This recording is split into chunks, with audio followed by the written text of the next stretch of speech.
President Trump's acquittal a short time ago, making history in a number of ways, including this moment when Mitt Romney became the first senator in U.S. history to vote to convict a president of his own party.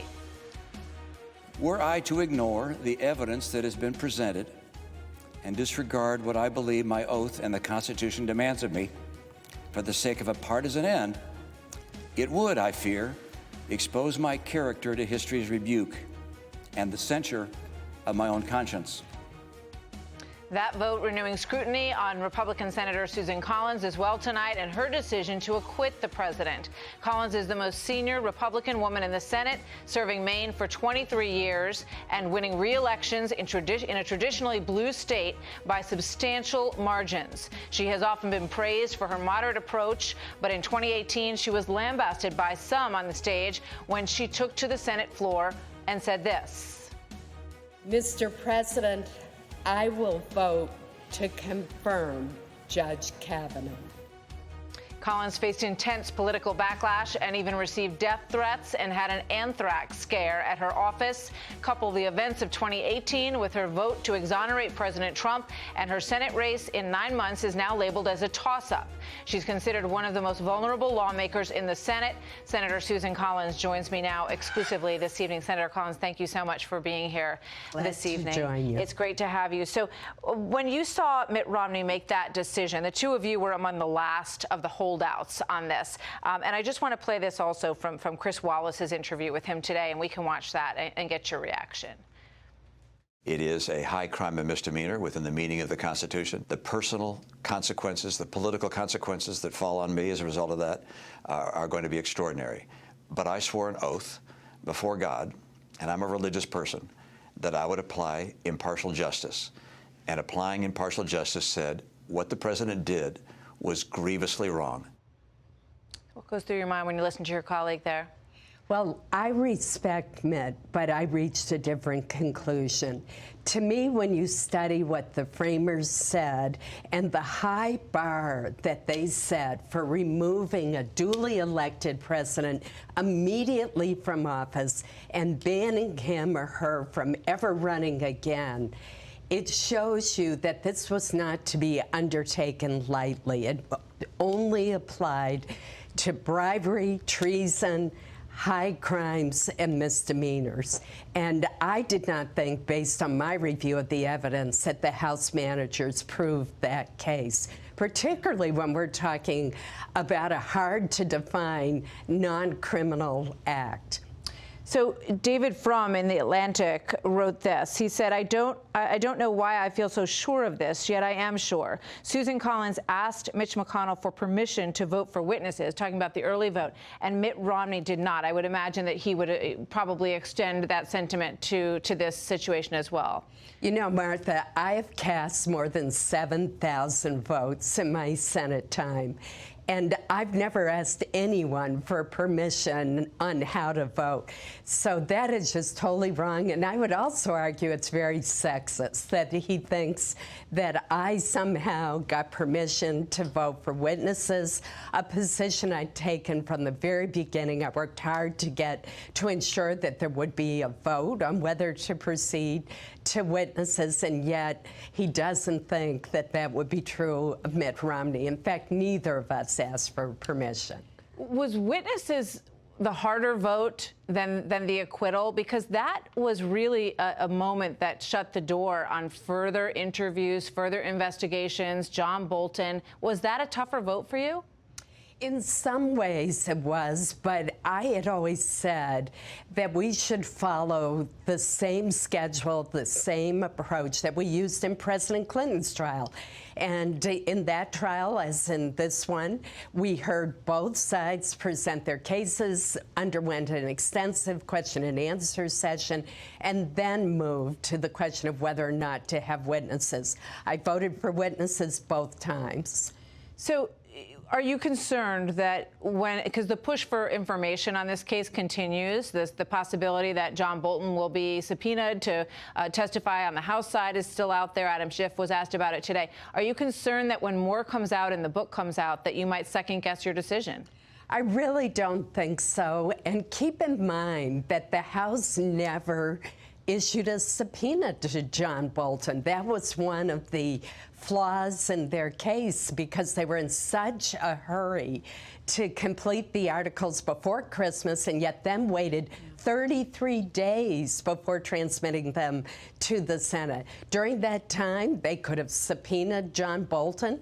They withdrew a subpoena to one of his top aides, Dr. Charlie Kupperman. So the House never pursued its remedies. So what do you say to constituents who might say, you know, how could you not want to hear from John Bolton? At that point, he had said he would be willing to talk. And I did want to hear from John Bolton. I felt that each side should have been able to select a limited number of witnesses. I know there was concern that this could go on and on and on and on, but I think that there could have been an agreement reached where each side could have had a limited number of witnesses to fill in the blanks and resolve some of the inconsistencies that existed, for example, in Ambassador Sondland's testimony. And that's why you did vote for them. You have a difficult election coming up. I think you would agree with that, correct? And these are some of the angry voicemails that you have received at your office from constituents over this difficult decision that you just made. Let's play those. Wow, what a vile piece of garbage you are, Susan Collins. I sure hope you didn't breed. I sure hope you don't have children or grandchildren, because their future's You are a traitor that you support people like Vladimir Putin and Donald Trump. You're going to lose, Susan Collins. You're going to lose. You're just a little for Donald Trump. Well, as you know, this is a continuation of the kind of abuse and harassment that has occurred for my staff, my family, and me since my vote for Justice Kavanaugh. And I think it's a sad commentary that we can't have differences of opinion without resorting to profanity, to death threats, to vile language.